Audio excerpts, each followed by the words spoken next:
Bihar police के Facebook page पर PM Modi से जुड़ा गीत हुआ पोस्ट, 5 मिनट बाद किया डिलीट, एक कर्मी पर गिरी गाज। बिहार पुलिस के फेसबुक पेज पर रविवार की शाम प्रधानमंत्री नरेंद्र मोदी पर केंद्रित एक भोजपुरी गीत का वीडियो लिंक पोस्ट कर दिया गया। गीत के बोलते मोदी जी गली गली में शोर ना बांटे राउर जोर।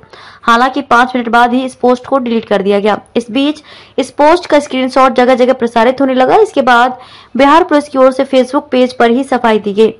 बिहार पुलिस के अनुसार 23 अप्रैल को सोशल मीडिया सेंटर में कार्यरत एक कर्मी के द्वारा बिहार पुलिस के फेसबुक पेज पर अनाधिकृत रूप से एक पोस्ट शेयर किया गया था, जिसे संज्ञान में आते ही डिलीट कर दिया गया।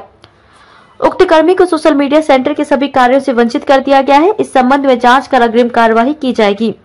बिहार के नए डीजीपी आरएस भट्टी के कमान संभालने के बाद बिहार पुलिस ने इंटरनेट मीडिया के जरिए लोगों से संवाद बढ़ाने के काम बड़े स्तर पर शुरू किया है। इसी साल फरवरी में बिहार पुलिस के सोशल मीडिया सेंटर का उद्घाटन हुआ है। इसके तहत फेसबुक, ट्विटर के जरिए आम लोगों तक बिहार पुलिस अपनी बात पहुंचा रही है। पुलिस के अच्छे काम, बड़े अपराध पर की गई कार्रवाई आदि की जानकारी भी लगातार फेसबुक और ट्विटर के जरिए अपडेट की जाती है।